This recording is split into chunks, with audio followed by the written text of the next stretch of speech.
Markets are in a bit of a free fall. Both stocks and crypto are pulling back significantly. We've seen this before, but what does it really mean? Well, now it looks like the Fed is going to have no choice but to cut quickly.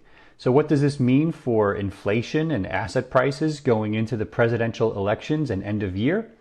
We'll give you our analysis, plus President Trump speaks at BTC Nashville. We'll get an update from the Abra team that was front and center for all the action. All right, gang, it's time for Money Talks.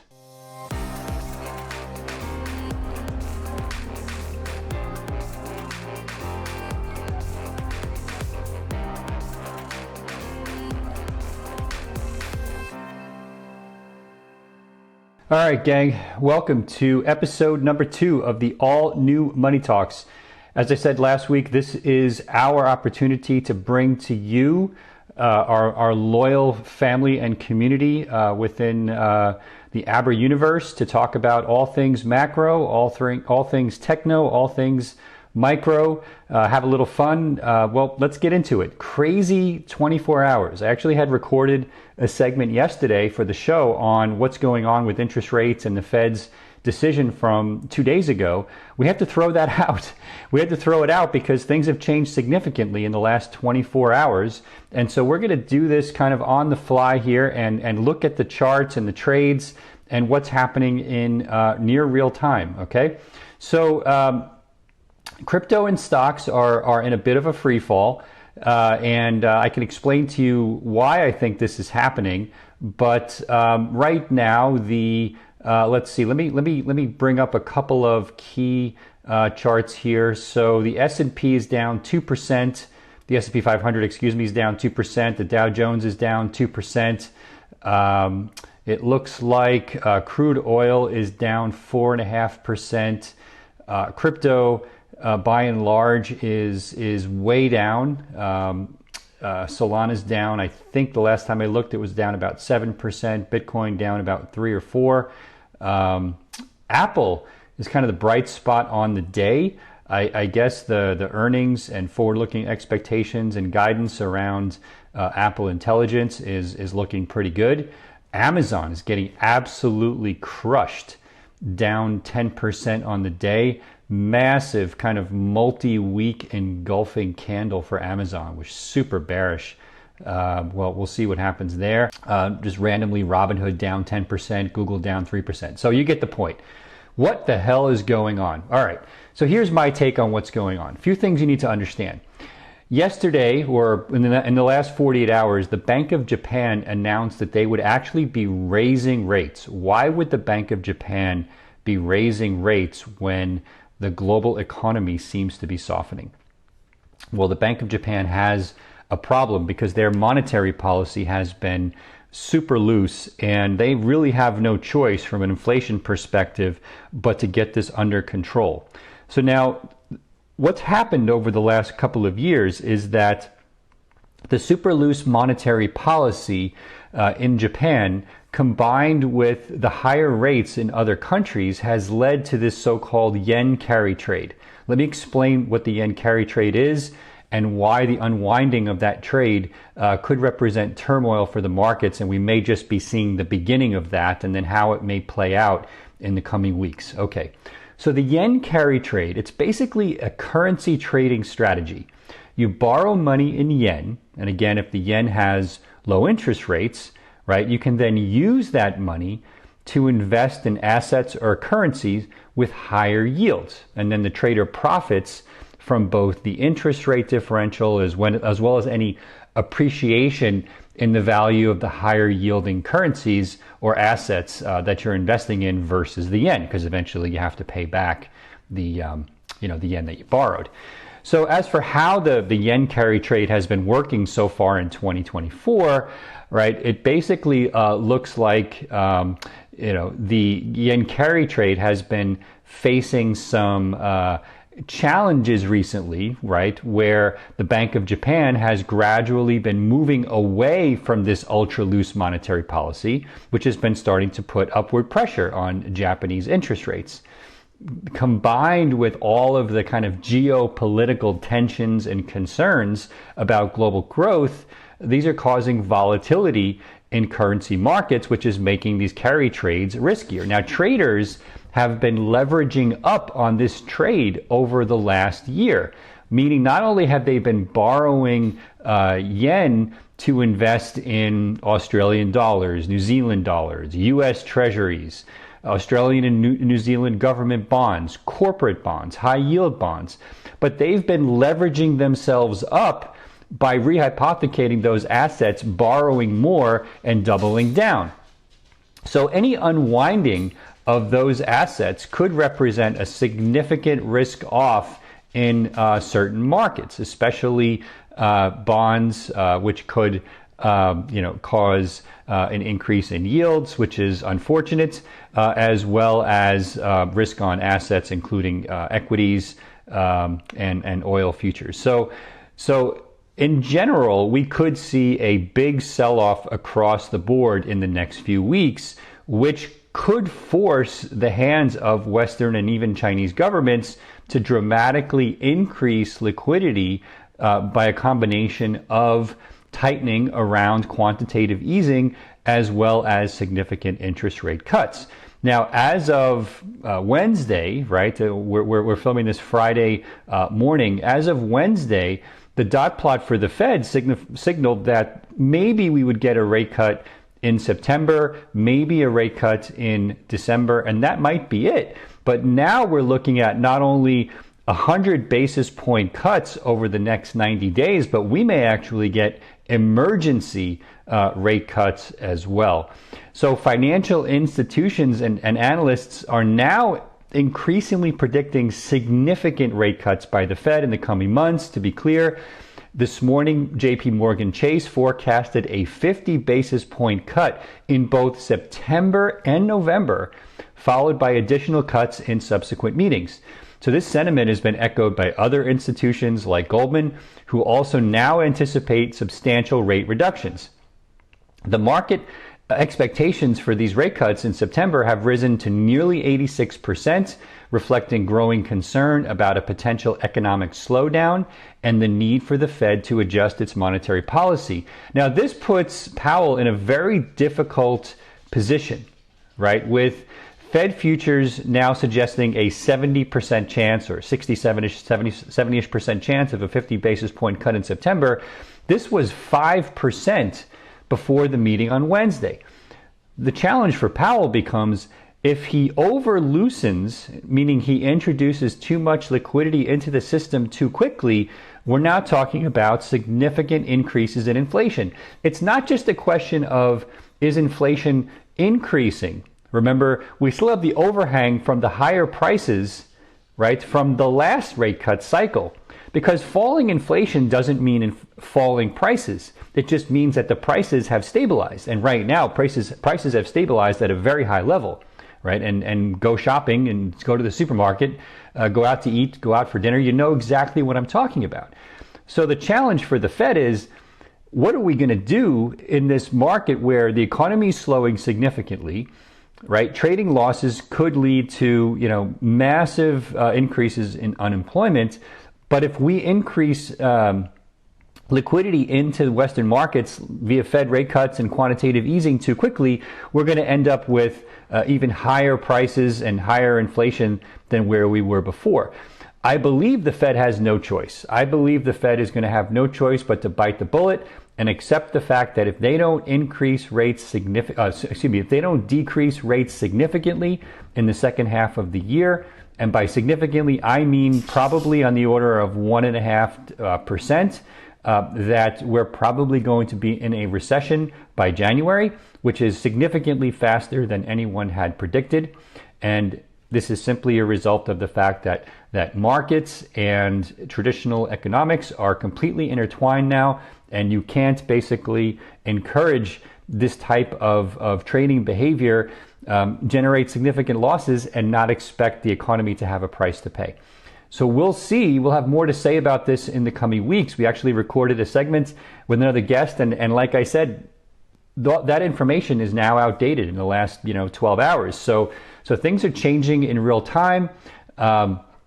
It appears that the markets, like I said, are basically signaling to the Fed that we have no choice but to increase liquidity. I had gone on a Twitter Spaces this morning and said that I expected the liquidity to come in the first half of next year.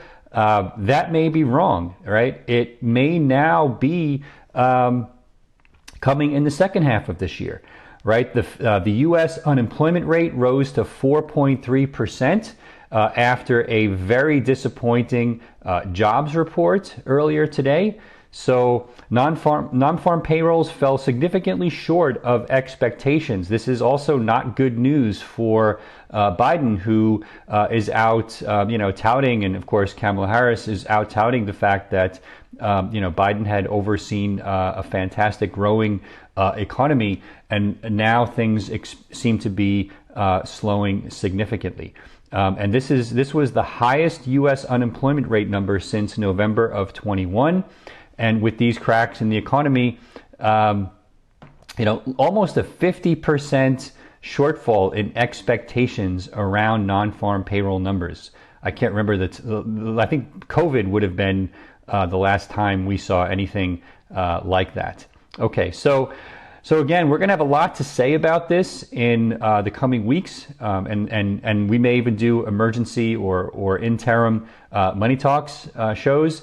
But look, if you're concerned about your crypto or equity positions, while I'm not giving you, financial advice about your own individual position, what I will tell you is historically what's happened is that when we have this kind of advance warning that a recession is coming, traditionally what that means is that you may get an initial sell-off like what we're seeing now, but the liquidity that comes in the system represents the beginning of a massive new cycle. So if you have a time horizon like I do of up to 5 years, this on the one hand I'm concerned about inflation. On the other hand, when it comes to asset prices, I have no concerns.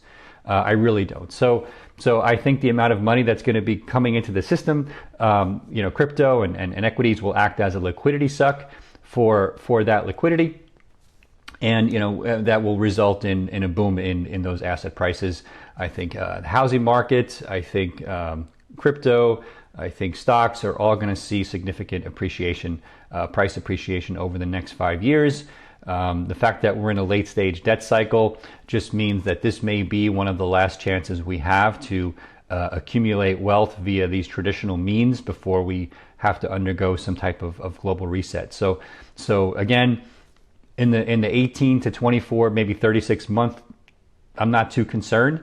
Long term, structurally, I'm very concerned, but that's why you want to move into hard assets as you accumulate wealth. Okay, all right. So we'll have more to say about that. As I said, I want to get into the announcements last week. We had Bitcoin 2024. This was really a pivotal moment in the history of crypto, right? I mean, we've never seen two presidential candidates, multiple Congress people and senators all speaking at the same crypto conference. It was kind of mayhem. My understanding is the lines were 3 to 4 hours long to get into the main conference area when President Trump was speaking, because Secret Service security was so tight. People were losing their bags and purses. I heard horror stories about people losing wallets and keys and whatnot. But anyway, so there's so many important pieces of information and news that came out of this that I want to break down. So to help us analyze all of this, we're going to bring on Marissa Kim from the team Abra to give us her perspective. All right, and now joining us to talk about all things Nashville and Bitcoin 2024 is Marissa Kim, who represented Abra at the Nashville event. Marissa is head of asset management for Abra Capital Management. Marissa, welcome back to Money Talks. Thank you. Happy to be here. All right, so let's get into it. We understand we had two presidents, right? Unprecedented. We had two presidents present at Bitcoin 2024. What was the mood like? What was the energy like? Tell us what you saw. Yeah, I mean, for those that have been to this conference before, I think it had a totally different tone because it's usually in Miami, which usually attracts a lot more, people that are there to kind of have fun and party that are around the industry that don't really work in the industry. And I think the fact that it was in Nashville, which is a little harder to get to, made it a little bit more, it's a little smaller, it's a little more industry focused. And I think the fact that they were able to land Trump and RFK was definitely a huge draw. So it definitely had a lot of excitement, probably more excitement than I've ever seen at that conference. And the other speakers were all great too, but I think the Trump was obviously the kind of headliner there on Saturday. All right, so well let's come. Really let's come to Trump second. Let's start with Kennedy. Let's work our way up. In many ways, I thought he probably gave, for those of us who are kind of all in from a Bitcoin perspective, he probably gave the better speech. What was your take on his comments? Yeah, I think he's definitely more well educated on the industry. It's not something that Trump, I think, has realized that this is a great pot of money for him. He's saying a lot of things that I think are for the purposes of gaining votes. But RFK, I think, has done his homework. This is the second time he spoke at this conference, so it's not new to him. He's definitely hits on all the kind of libertarian talking points really well. And I think my impression from speaking to people in the audience was that they really liked his speech better. It was a little bit more well informed. He went really, a lot deeper, and I think he's really got a lot of the votes for the people there. So that was my next question. So do you have a sense that he does have a lot of voters, or maybe won more voters via his time in Nashville?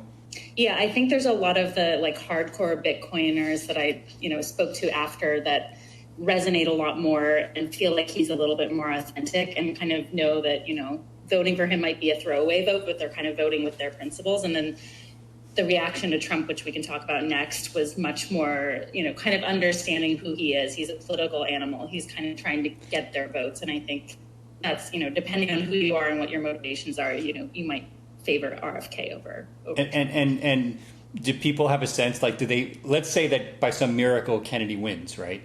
They both get taken out during a debate and Kennedy's not there, and then all of a sudden Kennedy wins. I mean, do people actually believe, I don't know if you got into this with anyone, do people actually believe that he's going to do what he said? I think he said he wants to buy 20% of all Bitcoin for a strategic U.S. reserve, which, you can do a back of the envelope math, would drive the price of Bitcoin probably to $100 trillion. What was people's reaction to that? Yeah, I think there was a lot of applause, whether I think, getting into how that actually happens and how they actually implement that and what the time frame is a whole different story. But it's definitely a conversation that most people thought we would never be having, especially this early. Yeah. So it was very exciting. Yeah. Well, I was super impressed. He's clearly gone deep down the rabbit hole. It wasn't about votes for him. He clearly believes this. Sounds like he's been a hodler for a long time. Let's segue to Trump. So, you and I have talked about this a lot. We kind of we're pro Vivek, who clearly has that kind of libertarian streak that resonates with us in the crypto and kind of crypto banking investment management space. He threw his weight behind Trump. I'm sure he was influential, along with David Bailey's and a couple of others who deserves big kudos to get him there. How did people react to his speech?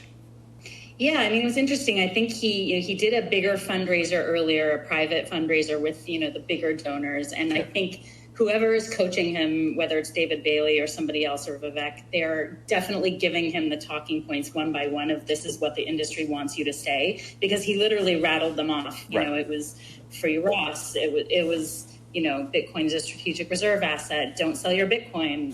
Fire Gary Gensler. It was all of the talking points that we would want to see. Yeah. So he's clearly getting, very good coaching. And, I think it comes off a little bit as, because this is something that's new to him and he's previously made negative comments about the crypto industry and Bitcoin in general. Yeah. I think it comes off a little inauthentic, but definitely what everybody wants to hear. Sure. And I think he was clearly taken back when he said, or when he saw the audience's reaction to his comment that he would fire Gary Gensler. It was obvious he was not expecting that. My guess is he probably pushed back and said to his folks, "Do people even know who Gary Gensler is?" And they said, "Yeah, trust us, say it." And of course he said it again immediately because he was super excited about the audience's reaction. But I don't think he was being inauthentic in that moment. I think he was genuinely surprised at the degree to which the audience was excited by, probably more excited than anything else he said, was firing someone, right? Maybe it was a throwback to The Apprentice in his mind, but it was not the throwback to The Apprentice in the mind of all of the people watching. And he talked about not selling the Bitcoin that the United States is holding. That seemed more realistic to me, independent of what Harris and Biden might do between now and the election. That seemed more realistic and viable of a promise than trying to buy 5 million Bitcoin. I agree. And I think that is something that, there's all this talk online as it was leading up to the event about, the strategic reserve. And I think that people almost got overhyped and they were almost a little let down by the fact that it was more hodling than versus buying that he focused on. That might just be because, maybe it was added into the speech by somebody he doesn't necessarily understand the difference. So that was supposed to be the big announcement, and I think it was a sell the news type of event because people expected that to have a bigger impact on the market and just be more exciting. Yeah, I want to come back to that in a second and talk about Senator Lummis. But before we get there, one thing that resonated with me as somebody who really believes in DeFi as the future of banking and smart contracts is he was clearly coached to differentiate between Bitcoin and crypto. And I'm guessing that this really got under the skin of a lot of people in the room. I can almost feel the murmurs. And I think it's great personally, and I'm guessing you do too, but I'm guessing a lot of the maxis were, to put it bluntly, pissed. Did you have a sense that was the case? Yeah, I definitely felt that tension in the audience. I thought it was going to be a lot more almost like a Trump rally, like a very pro-Trump rally. And I got the sense because he was kind of saying Bitcoin and crypto that, some of the audience was really bought in. And there was definitely a lot of people there that I think, as I mentioned, would favor someone like RFK, who seems to really have, gone the Bitcoin narrative and done his homework. So it was a very mixed reaction, but, it was positive. Yeah. It was funny because I was online and you were there in person. And I could tell you folks like Max Kaiser on Twitter, who I think has had a psychotic break over the last 6 months, was clearly like losing his mind every time Trump said crypto. And basically wanted to have some kind of grudge match between him and Bukele by the end of the day.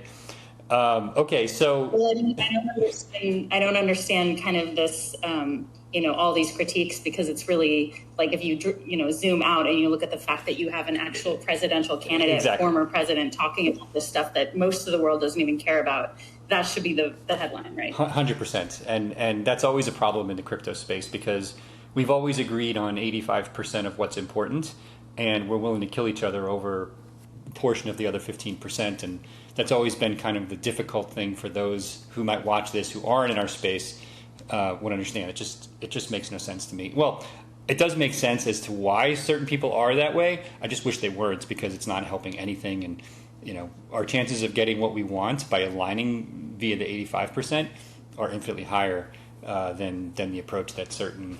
And unfortunately, I'll blame the maxis more for this because they're just not willing to be flexible. Whereas I think the crypto folks are more flexible. Anyway, that's my opinion. But more importantly than my opinion, after Trump spoke, my understanding is the room kind of emptied, which was unfortunate because one of the biggest announcements of the entire conference came after that, which is what Cynthia Lummis, senator from Wyoming, announced. So were you there for that? No, I actually was one of the people that left the room.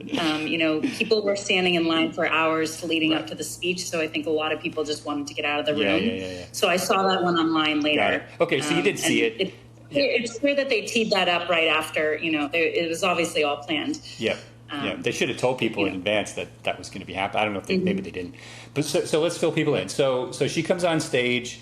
And she basically has what I think is potential, and she referred to this as potentially the United States' Louisiana Purchase moment, right? So what's your take? Well, why don't you explain to people what she announced, and then we can get into for a couple of minutes what it all means. Yeah, I mean, I haven't really dug into it too much, but she's basically, proposing a bill that would allow the purchase of 1 million Bitcoins as part of the U.S. strategic reserve. So kind of going a step further, I think, than what Trump had proposed, which is just, holding the coins that they've seized. Yep. So I think this is really what people wanted to see. And so, if people had known and they had stuck around to hear this announcement, I think they would have been happy. Right. It's obviously a big deal. And obviously we'll see how much support it has amongst the other senators and what the steps would actually be to get something like this passed. But I think just the fact that it's a topic of conversation, it's a bill, is incredible. Yeah, I think it was amazing. And she did a great job. And this is not somebody who's pandering. She has been all in since the beginning.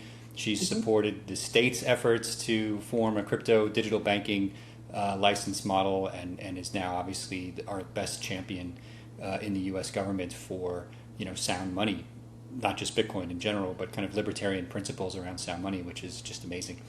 Okay, we'll have more to say about that soon. And then the last announcement that caught my eye, which I think was totally underreported, was from Cantor Fitzgerald's chairman, who has clearly been bitten by the Bitcoin bug, and probably a while ago without telling anyone, because I think he made a comment in a panel or in a speech, I don't remember which, that Cantor was holding, I think he said in quotes, was holding a shitload or a shit ton of Bitcoin. It was one of those two. I don't know which one, but the meaning is the same, I think, in this case.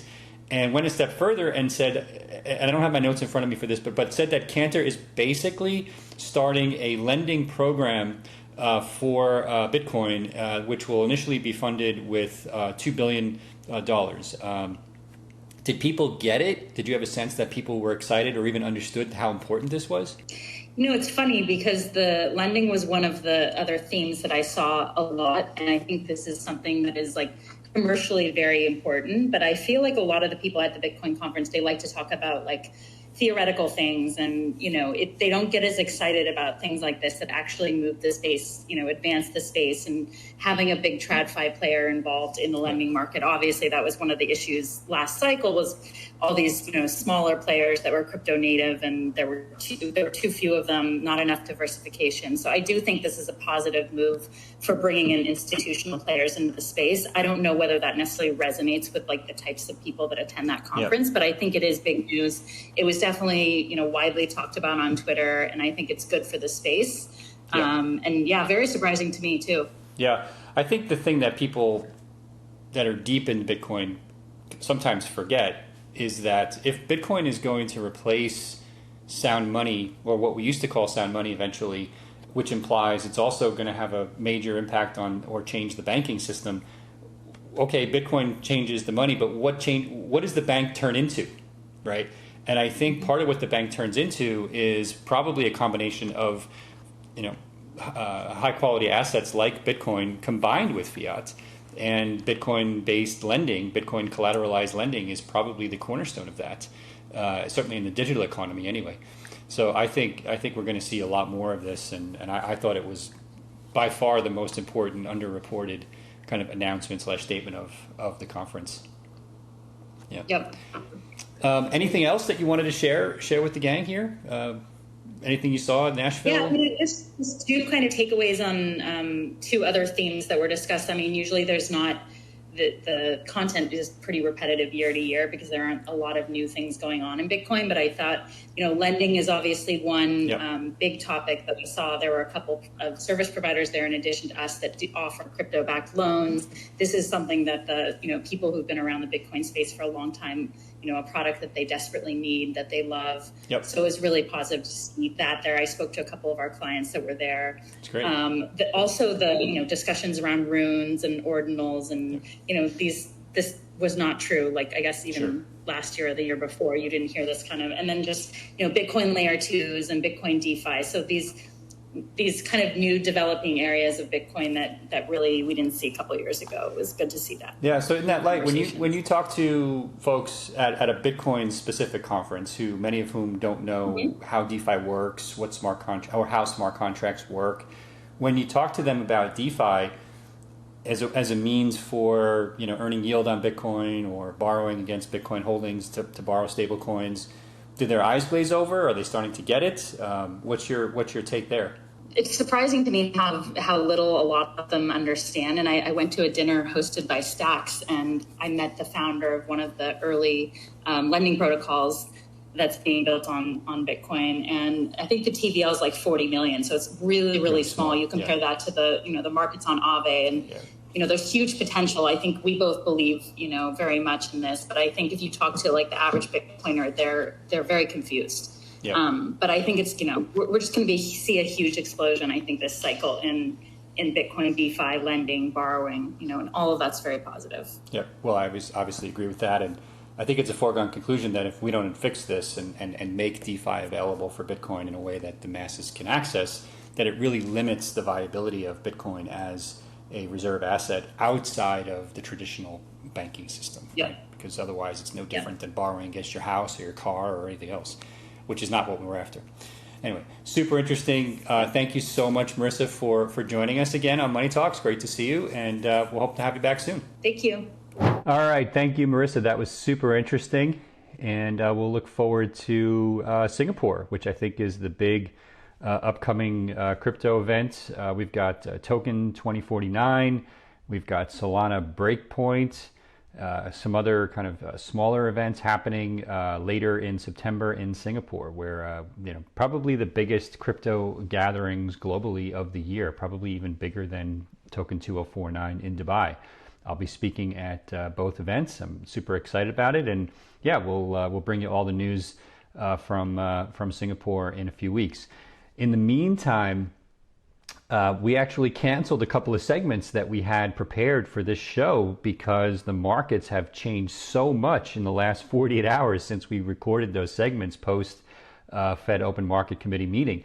So we're going to bring those folks back on next week to get more kind of live updated information. In the meantime, I gave you the current state of affairs regarding Bank of Japan, what's likely to happen with potentially emergency Fed interest rate cuts in the coming weeks. So, as we get into this presidential election cycle, we've got the Democratic convention coming up in the next few weeks. We'll see where tech, AI, crypto all play into their party platform. I think they're going to have no choice but to soften their stance on tech. Vice President Harris was supposed to be the kind of AI VP. She was supposed to be the kind of, tech representative coming from Oakland, San Francisco, Silicon Valley. We have not seen that from her. Honestly, we have seen, more calls for, in my opinion, over-regulation of the technology space. The Federal Trade Commission has been a disaster. Try getting any type of major acquisition deal done. I think for them to court and win the Silicon Valley vote, we're going to have to see a significant softening of these positions.